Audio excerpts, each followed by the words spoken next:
Pessoal, tudo bem? Então hoje a gente vai conversar um pouquinho sobre mesa redonda.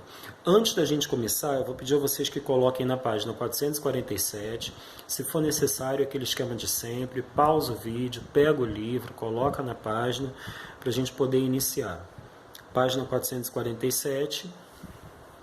E aí, para começar, eu convido vocês a lerem comigo aquilo que está lá no início da página. Acredite se quiser. Vamos lá? O nome Mesa Redonda surgiu há um tempo inspirado na lenda do rei Arthur. Considerando que uma mesa retangular teria sempre lugares privilegiados e desejando que todos os seus cavaleiros ocupassem posições iguais em suas reuniões, ele resolveu organizar os encontros à volta de uma mesa redonda.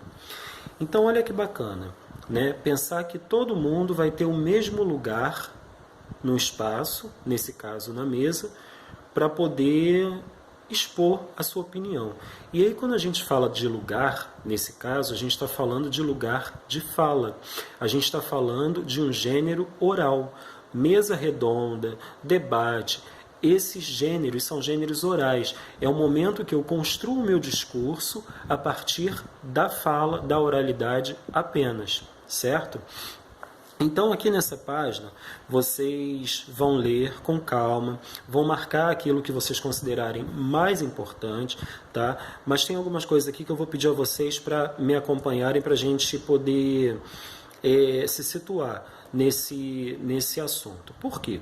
Porque eu encontro algumas semelhanças no debate e na mesa redonda e algumas diferenças que são importantes de serem pontuadas. A semelhança é que eu tenho duas situações onde as pessoas vão ter a possibilidade de expor a sua opinião, de colocar, né, o seu ponto de vista a respeito de um assunto específico, né? Essa é a semelhança, esse é o ponto de partida.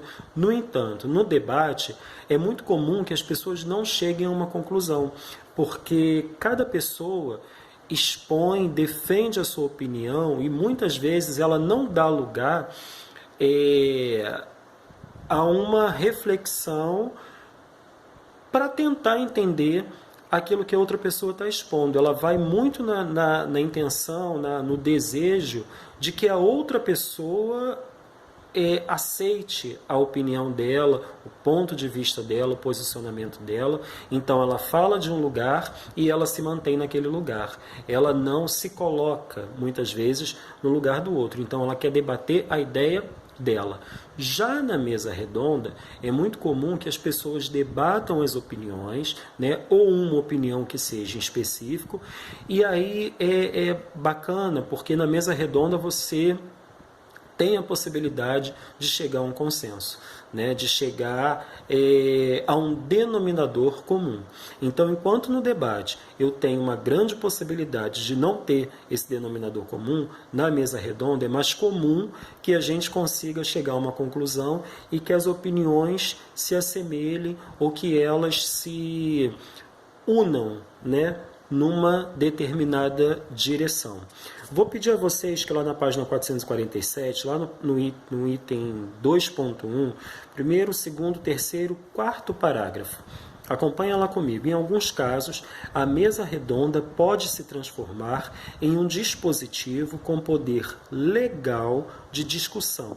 Poder legal, quando a gente pensa nessa palavra legal, não é legal de bacana e tal, é legal de direito, daquilo que pode ser entendido lá na frente como uma decisão que foi tomada no coletivo para ser cumprida por outras, né, pessoas, ou dentro de uma sociedade, dentro de um grupo, de um colegiado, de uma assembleia, né?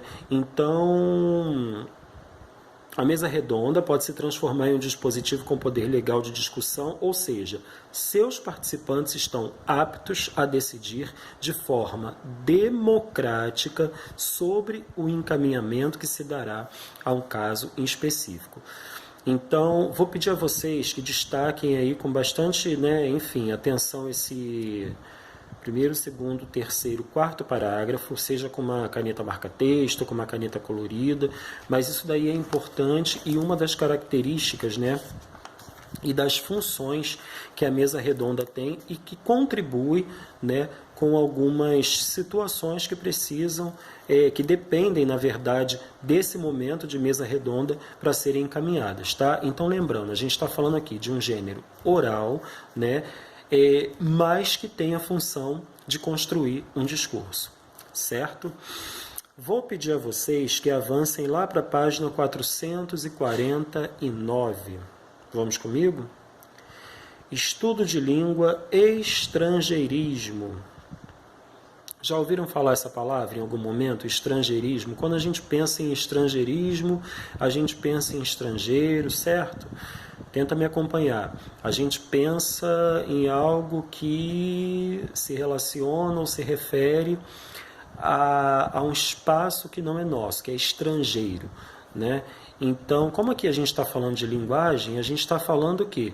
De uma linguagem que foi trazida de um outro espaço, né? De uma linguagem que foi trazida de um outro espaço, que foi assimilada pelas pessoas do nosso território. Então, isso é o estrangeirismo. Agora, aí a gente tem alguns exemplos, né, na página 449, depois vocês vão dar uma olhadinha com calma. Aí está falando de cyberbullying, né? Vamos passar agora lá para a página 450, por favor. E lá no iniciozinho da página a gente já tem a definição de estrangeirismo. Damos o nome de estrangeirismo ao emprego de palavras estrangeiras que ainda não foram adaptadas em um idioma. Isto é feito por diferentes motivos. Primeiro, por não encontrar na própria língua um termo equivalente, né, ou exato àquele que a gente quer se referir. E aí a gente tem algumas palavras, design, croissant, jeans, né, que são palavras que a gente permanece usando desta forma na nossa língua. Segundo caso, para diferenciar ou enfatizar um produto ou serviço. Aí a gente tem pet shop, delivery, resort. Terceiro caso, para designar algo novo sem antecedente em nossa língua. Mouse, spam, airbag, pendrive, gigabyte. Quarto caso, para transmitir um conceito global de forma mais imediata. Aí a gente tem hostel, shopping center, outdoor, coffee break, né? Enfim, peço a vocês que deem uma destacada nisso daí, porque é importante, tá? Coloca aí como importante, sublinha, passa a caneta, marca texto. Algumas palavras surgem como estrangeirismos, mas acabam por sofrer modificações na pronúncia, como forma de acomodação da linguagem, adaptando-se ao idioma local. A esse fenômeno damos o nome de aportuguesamento. Peço a vocês que sublinhem esse parágrafo aí. Aportuguesamento. E aí nós temos os exemplos, né? Recorde, abajur, ateliê, gol, chique, gangue, disquete, deletar, escanear. São palavras que foram aportuguesadas. Então, esse é o fenômeno do aportuguesamento. Vamos lá, vamos adiante. O uso do estrangeirismo requer cuidado. E aí, alunos do 9º ano, que em breve estarão fazendo, né, provas, inclusive o Enem, em breve, porque passa muito rápido, vocês vão ver, né, tenham bastante atenção. O uso do estrangeirismo requer cuidado. Muitos exames de seleção, como concursos e vestibulares, consideram o uso de palavras estrangeiras uma das manifestações de vícios de linguagem denominado, sublinhem isso, barbarismo.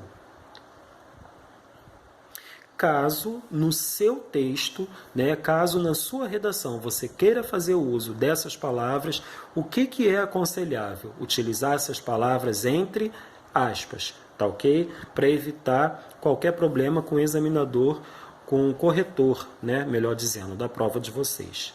Tá bom, pessoal? É isso e a gente vai lá para o WhatsApp agora.